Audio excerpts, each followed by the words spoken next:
Salut Déborah, Salut! merci d'avoir accepté l'invitation. Bah, avec plaisir, ça me fait plaisir. Est-ce que pour commencer, tu veux bien te présenter en nous donnant ton prénom, ton âge, ce que tu faisais avant de te lancer à ton compte, ce que tu fais aujourd'hui et depuis combien de temps? OK. Donc je m'appelle Déborah, j'ai Mhm. 36 ans. Moi, avant d'être dans l'entrepreneuriat, j'étais salariée à la Poste. Mhm. Voilà, j'ai été factrice, puis après je suis passée aussi aux réclamations et ensuite, je suis, devenue, community manager, créatrice de contenu, auteure très récemment aussi. Mhm. Voilà, je me suis, lancée dans l'entrepreneuriat il y a, quelques années. Est-ce que tu te souviens de ce que tu voulais faire quand tu étais petite, comme métier? Bah, en fait, alors c'était des choses très basiques au départ, genre maîtresse, tu vois? Les trucs Mhm. de filles, Mhm. tu vois? Mhm. Et au fur et à mesure, quand j'étais plus, vers l'adolescence, en fait, je j'adorais faire des photos, j'adorais, faire des vidéos aussi. Je me souviens, on se filmait avec les copines et puis après j'allais sur une petite application de montage et je faisais les montages. J'avais un blog, j'adorais écrire je tenais un à l'époque c'était Skyblog. Ouais, je connais. Voilà. Je connais bien. Ouais mais j'adorais ça et puis au fur et à mesure, en fait, j'ai perdu ça. Puis il y a eu un moment donné où j'ai voulu faire photographe, par exemple, Mhm. mais mes parents, à l'époque, me disaient: «Non, c'est pas un vrai métier», enfin voilà et j'ai abandonné. J'ai abandonné l'idée, et finalement, j'ai fait quelque chose de plus classique, on va dire, enfin même si mon parcours est quand même assez atypique au final.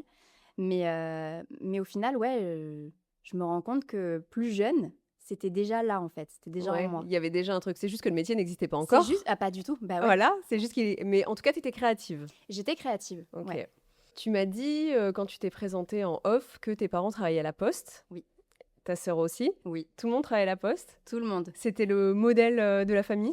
Alors le modèle, je sais pas, mais en tout cas, ça a commencé par mon père et puis ensuite, du coup, ma mère qui est rentrée, ma sœur qui a suivi et puis au final, moi, je ne voulais pas rentrer à la poste, absolument pas. Pourquoi? En fait, j'avais fait mon stage de troisième là-bas, à la poste et bon, même avant ça, en fait, je connaissais déjà puisque mon père, des fois, m'amenait je connaissais ses chefs d'équipe, voilà, bon, il me connaissait bien aussi et je connaissais l'ambiance, même, tu vois, les odeurs.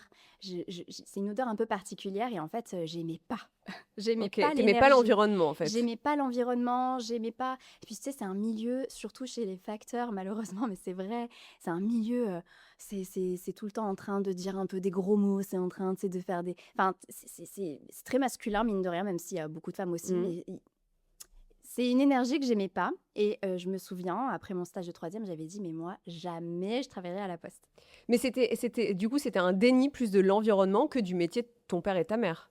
Ben non, il y avait aussi le métier. Le métier en lui-même me plaisait pas forcément, tu vois? Sortir il y a quand même des gros inconvénients quand même parce que tu travailles dehors, dans les conditions, quand il pleut, tu Ouais. travailles quand même dehors, sous la pluie. Quand il fait très chaud, que c'est la canicule, tu travailles quand même, sous, la chaleur.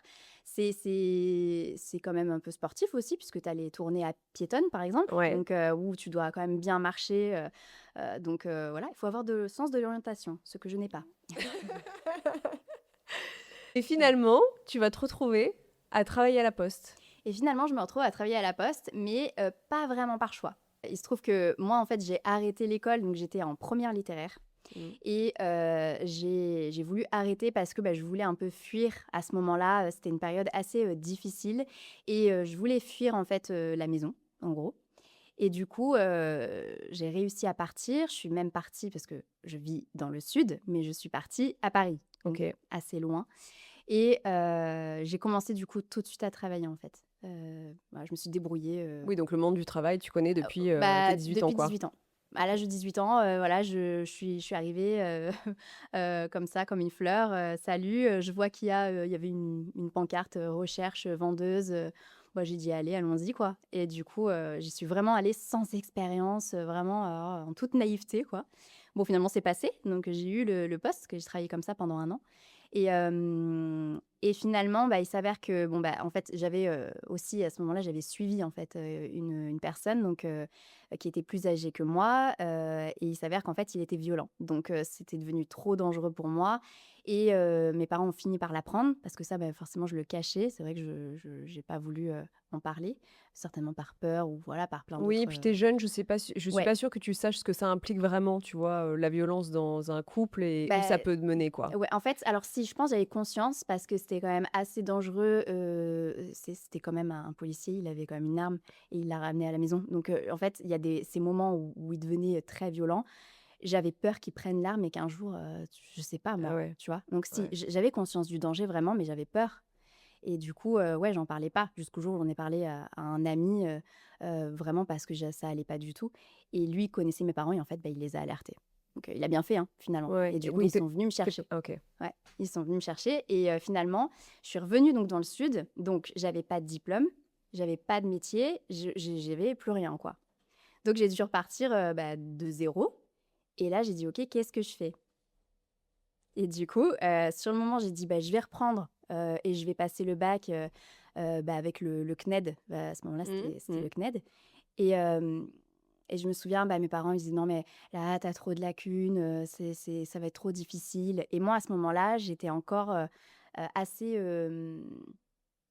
assez influençable dans le sens où, tu vois, je j'allais pas me Oui, bah, mettre, en même temps, tu es jeune, ouais, donc j'étais jeune, bon j'avais 19 après ans là, à ce moment-là, ouais, donc tu tu vois, vois? j'allais pas, taper du poing de la table, j'avais pas encore ce caractère-là, tu vois, de Et est-ce que m'imposer. tu savais ce que tu voulais faire? Parce que c'est ça aussi, c'est quand on sait pas Ouais. ce qu'on veut faire, c'est compliqué aussi. C'est que je savais pas du Ah ouais. coup. J'étais perdue en fait. Alors déjà, il y avait ce traumatisme de cette, relation, à l'âge de 18 ans, tu es là, tu te retrouves donc avec un homme qui est violent, qui en plus de ça tu sais, il te dit que c'est ta faute, il te dit Oui, que oui, donc du tu coup, perds tu facilement perds confiance en confiance toi, en toi. bien sûr, Donc ouais. déjà que j'avais pas Surtout confiance oui, en moi. oui, à cet âge-là, c'est pas là où on a le plus confiance en Voilà, même temps. donc encore pire. Donc déjà, j'avais ça et puis, bah, du coup, OK, mais maintenant qu'est-ce que je fais? Alors il y avait aussi l'échec de revenir à la maison aussi, tu vois? Donc ouais, pas mal de choses et puis, finalement, alors j'ai quand même cherché d'abord, un poste en tant que vendeuse du coup, Mmh. mais je me suis rendu compte que dans le sud, c'est plus dur qu'à Paris, Ah ouais, OK. clairement. Ah ouais, plus difficile et du coup, bah, en fait, c'est arrivé comme ça. Mes parents m'ont dit: «Bah, viens, on te fait rentrer en CDD comme ça, déjà à la poste». Enfin non, d'abord je suis passée par l'intérim avec la poste Mmh. et je suis rentrée comme ça. OK. Et du coup, je me suis retrouvée là et en quelque sorte, tu vois, je me suis trahie un peu parce que je m'étais promis. Est-ce que tu l'as ressenti direct que tu t'étais trahie? Oui, ah oui, oui, non, mais pour moi, là, c'était un vrai échec, mais en même temps, j'avais pas le choix dans le sens où j'avais l'impression que j'étais capable de rien faire d'autre. Ouais, c'est fou d'avoir Mmh. cette, et du coup, tu vas y rester? J'y suis restée pendant longtemps, pendant 15 ans. Ah ouais, donc tu Ouais, savais dès le départ que tu te trahissais et oui. pourtant tu as fait le choix de rester? J'ai fait le choix de rester parce que j'étais persuadée que vraiment je ne pourrais rien faire d'autre, en fait. Donc j'ai été, affectée après dans un bureau de poste où j'ai rencontré mon mari aujourd'hui. Donc finalement, il y Qui a quand même était du qui bon. était qui travaillait aussi à la poste? Oui. Ah waouh! OK, tu étais pieds, mains liés avec cette poste. Ah ouais, mais oui, c'est ancré, tu vois? Ancré dans ma peau, quoi. Et ouais, je l'ai rencontré, donc finalement, ça a du bon aussi. En fait, il y avait des signes qui disaient que ça allait pas parce que, j'avais tout le temps des problèmes, de santé, en fait. J'avais tout le temps des choses qui faisaient qu'à chaque fois, bah, j'étais en arrêt maladie, à chaque fois ça se passait pas bien. Voilà, il y avait plein de choses comme ça jusqu'à ce jour donc mon papa est tombé, gravement malade et ça s'est passé très vite, hein, vraiment en 2 mois. On apprend la maladie, 2 mois après, il est plus là et c'est là où il y a eu le vrai switch, en fait. Ça a été, cette période-là. Je suis passée d'abord par donc quelque chose d'assez compliqué puisque, j'ai fait une très grosse dépression, mais en même temps, j'apprends que je suis enceinte, en fait. Il y a eu l'enterrement de mon papa et puis, bah, quelques jours après, j'apprends que je suis enceinte. Donc il y a eu, pour moi, vraiment un très gros, enfin, un cocktail, on va dire, pas génial. Ouais. Donc du coup, il a fallu donc d'abord, bon, la grossesse, que, je vive le deuil, mais que enfin, j'étais dans le déni, donc finalement, je faisais pas vraiment mon deuil. La dépression, j'ai développé un trouble anxieux généralisé aussi à ce moment-là. Donc en fait, je suis passée par vraiment une période où, de toute façon, travailler là, à ce moment-là, je ne pouvais vraiment plus parce que, bah, Mmh. en fait, simplement, je ne pouvais même plus me lever, en fait. C'était, voilà, dès que je me levais, bah, j'avais tellement le vertige que j'avais l'impression que j'allais tomber à tout moment. J'étais physiquement très, très affaiblie, j'arrivais plus à rien faire, j'arrivais plus à conduire, j'arrivais plus à manger, je mangeais très peu malgré que je sois enceinte. Enfin, ça se passait vraiment pas bien donc j'ai pas pu, repartir travailler de toute façon à ce moment-là Et en fait, j'ai vécu comme ça pendant 1 an. Donc il y a eu la grossesse, il y a eu l'accouchement, tout ça et bon, entre-temps, bien sûr, il y a eu, le congé maternité de toute façon. Mmh. Mais du coup, ouais, j'ai été, en arrêt déjà pendant 1 an, en fait. Pendant 1 an, je ne suis pas du tout allée travailler et j'ai repris d'abord en mi-temps thérapeutique, où, du coup, j'étais pas, en tournée, mais j'étais, dans les bureaux. Bon, déjà, ça D'accord. m'allait mieux, déjà. Je me disais: «Bon, déjà, je suis dans les bureaux, ça va un peu mieux». Et tu sentais au fond de toi quand même que Mais c'était pas ta mais place? ça allait pas. Ouais, c'est ça. J'ai en fait, c'est exactement ça, c'est que je ne me sentais pas à ma place et il y avait un truc qui était enfin, c'est pas drôle, mais quand j'étais en tournée et tu vois, quand des fois j'allais distribuer le courrier, dans des entreprises et que du coup, j'avais affaire aux secrétaires, que je Mmh. leur faisais signer les recommandés, je t'assure, j'avais ce truc où, tu sais, je les regardais et je me disais: «Mais je rêverais, d'être à leur place». Alors que, Oui, alors que leur place est pas bah, c'était forcément pas mieux que la tienne, enfin, non, en vrai. bah, non, jamais je me serais dit: «Bon, bah, vas-y, je vais être secrétaire», c'est même pas ça, mais c'est je sais pas. En tout cas, il y avait quelque chose qui disait qu'il fallait pas que je sois là, quoi, en fait. Ouais, en tout cas, il y avait un cri du cœur Ah et pour oui, plus être, là où tu étais. vraiment, vraiment, mais très, très intense, hein, pour le coup et qui s'est intensifié, du coup, avec, le décès de mon papa. Parce que, c'est vraiment, venu bousculer beaucoup de choses aussi à l'intérieur. Alors, il y a eu ce travail aussi suite à la dépression, donc tu passes, en fait, par tout un chemin qui est très long. Moi, la dépression, vraiment, elle a duré, des années. Vraiment, elle a duré des années. Elle a duré, je dirais, au moins 5 ans. Enfin, vraiment, elle a duré Ouais. très longtemps. Le trouble anxieux généralisé aussi. C'était vraiment très, très profond et en fait, tu passes par tout un chemin. Vraiment, tu repasses à l'intérieur de toi et c'est comme si tu venais tout remettre en question, mais même jusqu'à qui tu es, en fait, tu vois. Et il y a eu cette période où je ne savais plus qui j'étais. J'ai vraiment une période où je me suis perdue. Je savais plus.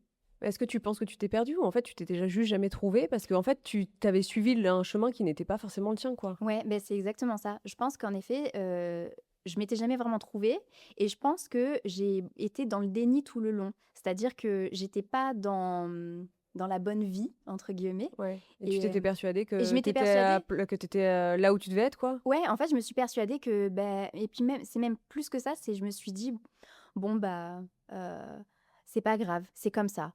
Tu vois? J'ai presque accepté mon sort un peu, tu vois? Je me suis Ouais. dit: «Bon, bah, c'est pas grave, ça se passe comme ça et puis, bah, voilà, j'accepte», tu vois? Et au final, non, ça fonctionne pas comme ça. Et est-ce que tu Donc as fait un travail du coup là-dessus pour, essayer d'aller chercher des réponses? alors j'ai fait un travail par moi-même, Mmh. parce que bon, j'ai vu, hein, j'ai essayé de voir, psychologue, j'ai fait de l'hypnothérapie, j'ai fait de la kinésiologie, enfin j'ai fait plein de choses, et certainement quand même ça m'a aidée, hein. Mine de rien, je pense que ça a joué, mais je dirais, que ça reste un travail personnel au final ça, hein. Personne peut venir chercher les réponses à ta place. Ouais, mais je trouve quand même, tu vois, pour connaître un peu la kinésio, je trouve que des fois, elle te mène sur des sujets sur lesquels tu serais jamais allé par toi-même. Ouais, oui. Non, mais ça, là, la kinésiologie, en plus, bah, la kinésiologue en question est devenue une amie maintenant, tu vois? Donc tellement qu'on s'est vus. Je te jure, je l'ai consultée, je pense, pendant des années, toutes les semaines, quoi. À aucun moment tu te dis, «Si je change de travail, ça peut améliorer quelque chose dans ma vie»? Alors pas à ce moment-là. Ah ouais, En tu avais fait, pas conscience de non. ça? À ce moment-là, j'avais pas la conscience que c'était finalement, ouais, le travail. Parce qu'au final, à côté de ça, ça allait, enfin, la vie personnelle, quoi, mon mari, à ce moment-là, mes 2 enfants, ça allait. Je me rendais pas compte que c'était le travail qui allait pas à ce moment-là. Donc moi, j'étais juste là à me dire: «OK, je fais une dépression, j'ai perdu mon papa, machin et il faut Tu juste que pensais je que me c'était relève». dû à ça? Ouais, Ah OK, j'avais pas compris sur le moment. OK. À quel moment tu as un déclic qui te dit: «En fait, là, je suis pas dans ma vie et je vais aller dans ma vie, quoi»? Bah, en fait, je pense que alors ça s'est fait petit à petit. Avant d'essayer de me reconstruire, il fallait, bah, d'abord que je guérisse et quand j'ai commencé à reprendre des forces, que j'ai recommencé à aller mieux, là, j'ai commencé à me dire: «OK, bon, je veux pas reprendre». Donc j'étais, à ce moment-là, j'avais repris à la poste quand même entre-temps, là, pendant toute ça, cette période-là, j'avais repris, mais ça se passait très mal et en plus de ça, j'essayais et il y a eu ce moment où en fait, je me souviendrai toujours, je suis rentrée à la maison, j'ai dit à mon mari: «J'en peux plus, je vais me suicider». Ah ouais, Oui. carrément. Alors que tu as des enfants et tout à ce Oui, moment-là? ouais et là, il me dit: «OK À cause du Déborah». taf, quoi? Oui et quand je suis rentrée, je lui ai dit ça, bah, il m'a dit: «Déborah, stop, t'arrêtes». Et en fait, il m'a dit: «Tu vas te mettre en arrêt». C'est lui qui m'a dit: «Tu te mets en arrêt». Donc vraiment, il m'a forcée, sur le moment, je voulais pas et il m'a dit: «Tu te mets en arrêt». Donc c'est ce que j'ai fait et finalement, bah, là, du coup, j'ai vu un psychiatre et du coup, j'ai été mise en affection longue durée. Donc ça dure 3 ans, en fait. C'est vraiment donc c'est reconnu par, la CPAM. J'avais même vu un médecin de la CPAM pour ça et tout et c'est là où j'ai dit: «OK, je veux plus reprendre. Qu'est-ce que je fais?» Et alors là, je me suis retrouvée, alors je me suis mise devant mon ordinateur, ça aussi je m'en souviendrai toujours. Je me mets devant la page Google et là je me dis: «D'accord et maintenant je tape quoi?» Tu sais? Reconversion, mais reconversion de quoi? Mais je suis partie dans tous les métiers, hein. Et genre un bilan de compétences, c'était Je l'ai pas fait OK. et ça avait pas donné grand-chose. Donc ça m'avait pas plus aidé que ça. Jusqu'à ce jour où c'est mon mari qui me dit, «Écoute», donc il s'est mis donc à lancer son activité de traiteur, dans la cuisine spécialisée américaine et en fait, il me dit, «Il faudrait que tu m'aides pour le compte Instagram». Et il savait parce que c'est vrai que j'étais assez à l'aise sur Instagram à ce moment-là, donc il me dit, «Ça serait bien que tu m'aides» et en fait, je lui dis: «OK», mais comme je suis perfectionniste, je lui ai dit: «J'aimerais bien me former pour faire les choses bien», Mais tu toi, vois? ça te tentait de faire ça? Ouais, ça me Ouais, ça te plaisait bien, bottait? mais à aucun moment, à ce moment-là, je me suis dit: «Je vais en faire mon métier». Donc je me forme au community management et donc je fais ma petite formation et tout. J'adorais ça, je dis: «Oh là là, c'est trop C'était une bien», formation en ligne? C'est une formation en ligne, ouais. En OK. fait, l'agence était sur Paris, donc du coup, moi, dans le sud, forcément. Puis de toute façon, même sur Paris, en fait, elle faisait tout en ligne. Donc à la fin de la formation, Heu, la personne donc qui gère, donc l'agence, en fait, elle avait aussi, ses clients en community management Mmh. et là, elle me dit, d'abord, elle me dit: «Est-ce que ça te dit de rentrer dans l'équipe, mais d'abord en tant que closeuse?» Ah, Donc OK. du coup, je dis: «Bon, vas-y, pourquoi pas?» Et puis, au fur et à mesure, elle me dit: «Bah, vas-y, en cas, est-ce que ça te dit, de prendre, un contrat en community management, donc avec, son agence?» Bah, je dis: «OK». OK. Donc ça, c'est ton premier contrat? C'était donc mon premier contrat avec l'agence, du coup. Mmh. Donc je le fais, voilà, donc bon, bah, j'apprends en fait, hein, clairement, j'apprends à ce moment-là. En même temps, je développe un petit peu du coup le compte Instagram de mon mari puisqu'à la base, c'était pour C'était pour ça. ça? Ouais. Voilà. OK. Ouais, mais c'est bien comme ça te fait un exercice, quoi. Ah ouais, complètement et puis en fait, au fur et à mesure, je me dis, «Bon, vas-y, arrête en fait avec, l'agence et essaye de faire toute seule». Voilà, je c'est venu comme ça. En fait, les choses sont venues très naturellement, sans vraiment calculer. J'ai rien calculé, en fait. Donc j'ai arrêté avec l'agence et puis, en fait, c'est venu tout seul. Il y a une personne donc que je connaissais, via les réseaux qui cherchait donc quelqu'un. Donc on s'était rencontrés une fois déjà et puis du coup, bah, elle me prend. Donc OK. je Donc elle te commence un premier prend en contrat community manager. en OK. community Et là, management, donc ouais. du coup, tu es freelance à ce moment-là? À ce moment-là, du coup, je suis freelance. OK. Ouais. En fait, 2 semaines après avoir, signé le contrat, déjà, elle, renégociait, Ah oui. le devis. Alors Et que puis j'imagine qu'en plus, tu devais pas être très cher à ce moment-là? j'étais vraiment pas chère et puis, bah, mais même, enfin, je savais pas quoi faire à ce moment-là. Donc, tu vois, je cherche des solutions. Je me souviens, j'avais contacté une community manager sur Instagram. J'ai dit: «Bon», je la connaissais un peu, donc du coup, je lui dis: «Tu peux me donner ton avis? Je sais pas quoi Mmh. faire». Mais du coup, malheureusement, ça s'est terminé parce que, bah, en fait, là, ça allait trop loin, en fait, enfin, même pas au bout d'un mois, presque, en fait, ça me reprochait qu'il y avait pas de résultats. Alors Ah qu'au oui. bout d'un mois, tu peux pas, avoir des Non. résultats, Non, mais ça les marche pas gens comme pensent ça. qu'on est des magiciens, je pense. Exactement et au final, ouais, en fait, je faisais ça dans mon coin. J'avais pas de compte Instagram, je Ah cherchais ouais! ah non, Ah oui, j'avais d'accord. rien, Ah j'avais donc rien. t'étais pas tu te sentais pas, entrepreneur, quoi, Pas à ce du tout. moment-là? Ah mais absolument pas, Ah ouais, mais OK. pas du tout. Vraiment, j'avais pas de compte Instagram professionnel, je cherchais pas du tout à développer, je cherchais pas à avoir d'autres clients. Voilà, je faisais ça dans mon coin, du coup. Mais tu t'es pas dit, «Tiens, ça pourrait être, mon métier de demain et je pourrais gagner ma vie avec ça»? Mais parce qu'en fait, j'avais ce syndrome de l'imposteur qui prenait trop de place et qui me disait: «Non mais tu vas pas y arriver, Et tu encore, tu pas au bon endroit». ton Ouais, petit démon qui disait que tu pas capable, quoi. oui, toujours. Alors que tu étais formée, Oui. que tu avais fait les choses et tout Ouais, pour, j'avais une cliente, ça se passait super bien, ça se passe toujours très bien puisqu'elle est toujours là, Mmh. hein, et malgré ça, j'avais pas confiance en moi. À quel moment tu bascules du côté, «Non, c'est maintenant, c'est moi, c'est ma place»? Suite à une rencontre avec, une amie qui était, elle-même community manager, elle était salariée dans une agence et il y a un jour, en fait, on s'est regardé, on s'est dit: «Bah, on fait la même chose, pourquoi est-ce qu'on ferait pas quelque chose ensemble?» Et là, du coup, bah, je me suis dit: «Bah, allez!» puisque de toute façon, bah, voilà, moi, je faisais déjà mon truc dans mon coin, je me suis dit: «Bah, c'est l'occasion». Tu t'es sentie portée parce que vous étiez 2. Je Pour toi, pense c'était plus simple? Je pense que c'est plus rassurant quand on est 2 OK. et donc finalement, on a fait notre petit chemin, toutes les 2. Et puis il est arrivé ce moment où, bah, je me suis dit j'étais pas, il y avait quelque chose encore, en fait. Mais je pense que c'est parce que, c'était pas encore complètement moi ou enfin voilà, il y avait des choses qui faisaient que à ce moment-là, je me suis dit: «Non, il faut que j'arrive en fait le faire, toute seule» et c'est là où, je m'y attendais pas. Parce que du coup, j'ai créé Engagé Et en décembre, je me dis: «Bon, je vais me prendre ce mois juste pour, refaire tous mes process, pour m'organiser» et en décembre, je me dis, en janvier, je me dis: «Je vais y aller à fond, je vais prospecter, je vais chercher mes clients» et finalement, bah, en fait, avant même que je l'annonce, j'ai des contrats qui tombent au mois de décembre. En fait, le mois de décembre a été le plus chargé. T'arrives à l'expliquer ça? Bah, alors concrètement non, je saurais pas l'expliquer, mais je pense qu'à partir du moment où, tu décides de vraiment écouter en fait, la petite voix intérieure et que tu décides de t'aligner, je dirais que, bah, finalement les portes elles s'ouvrent naturellement parce que, ouais, peut-être que c'est une question d'énergie, je saurais pas dire, mais je pense que c'est le fait d'écouter sa petite voix, quoi. Qu'est-ce qui a fait la différence selon toi? Entre, avant que tu arrivais pas à en vivre et aujourd'hui où tu en vis? Et c'est parce que là, je me suis autorisée à être vraiment moi-même et moi-même dans du coup, ma propre communication, avec engagé.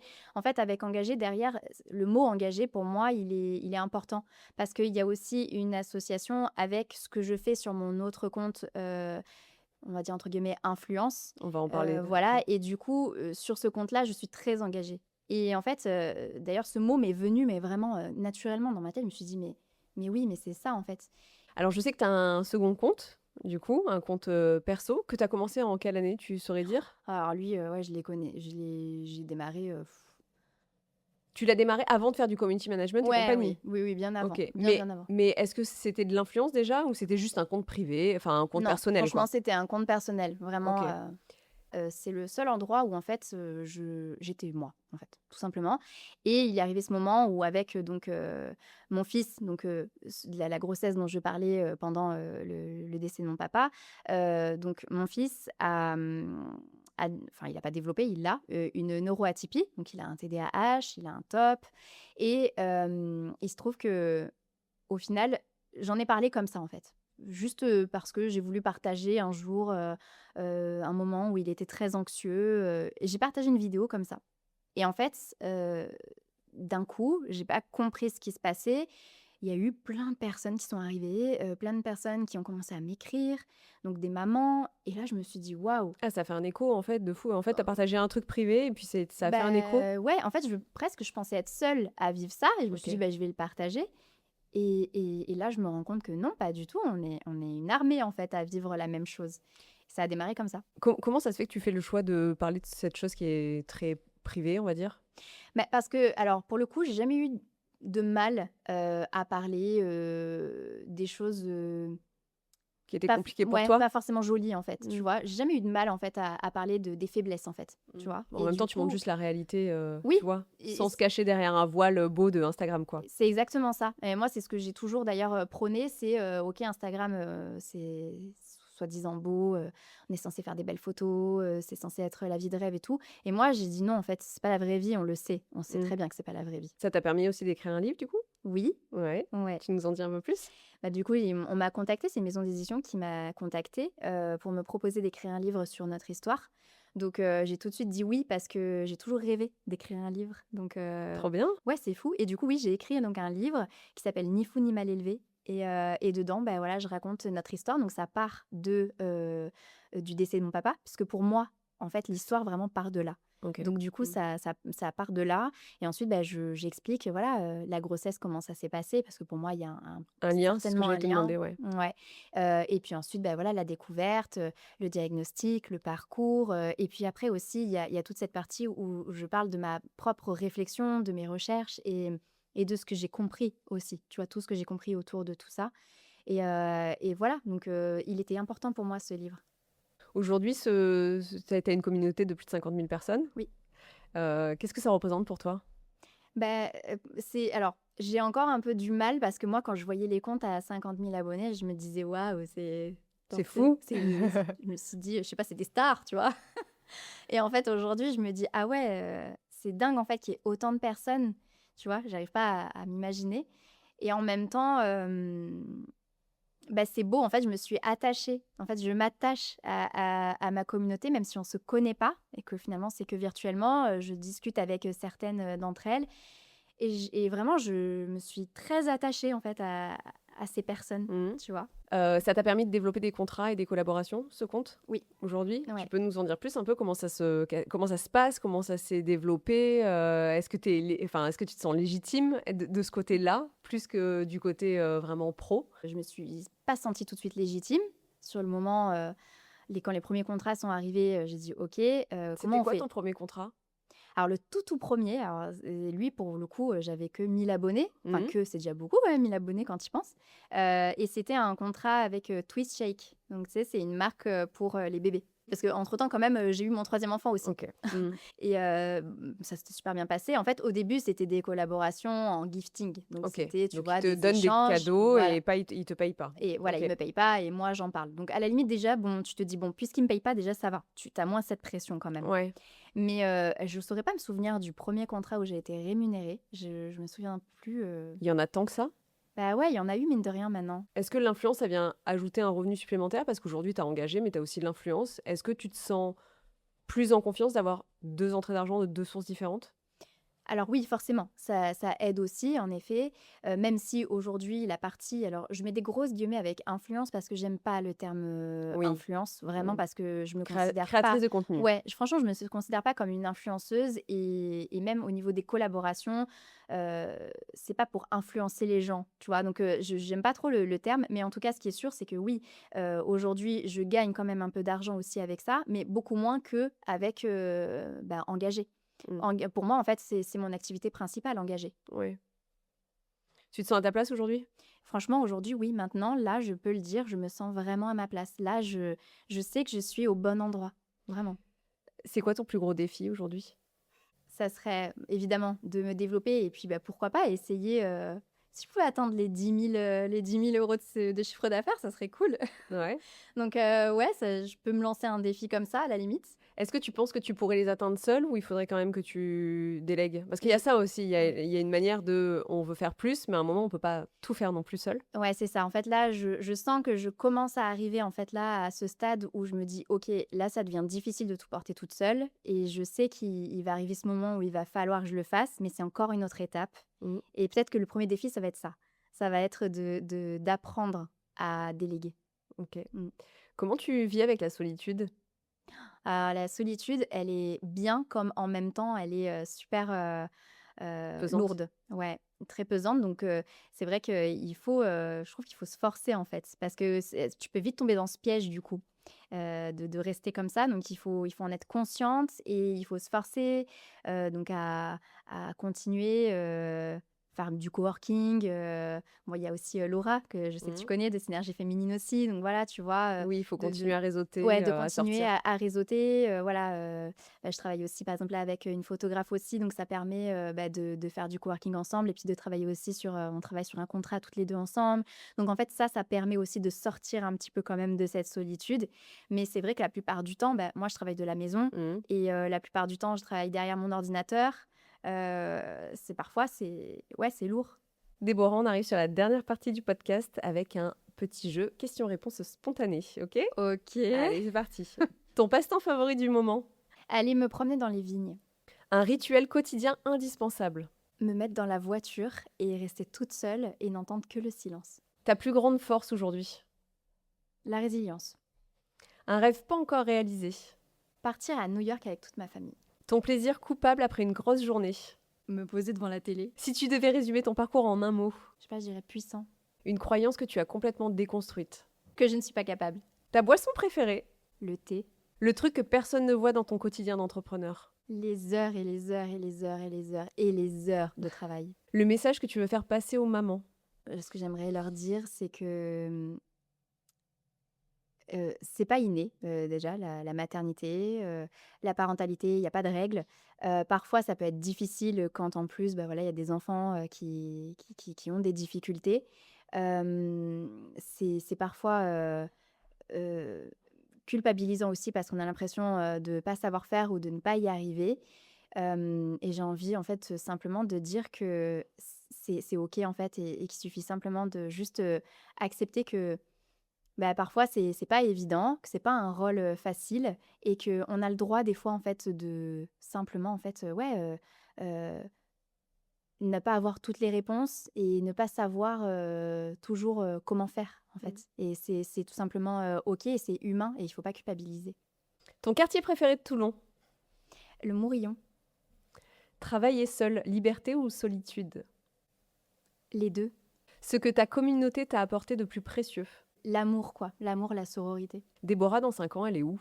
Dans 5 ans, Déborah, elle est, toujours à sa place. Elle a accompli tout ce qu'elle, souhaitait accomplir et surtout, sa famille, a tout ce qu'il faut. Et enfin, dernière question, quel est l'entrepreneur que tu aimerais voir au micro de La Toulonnaise? En ce moment, je parlais avec, une personne qui s'appelle Lorraine, c'est LM Quintessence et elle crée de très belles choses, et je pense qu'elle aurait carrément sa place ici.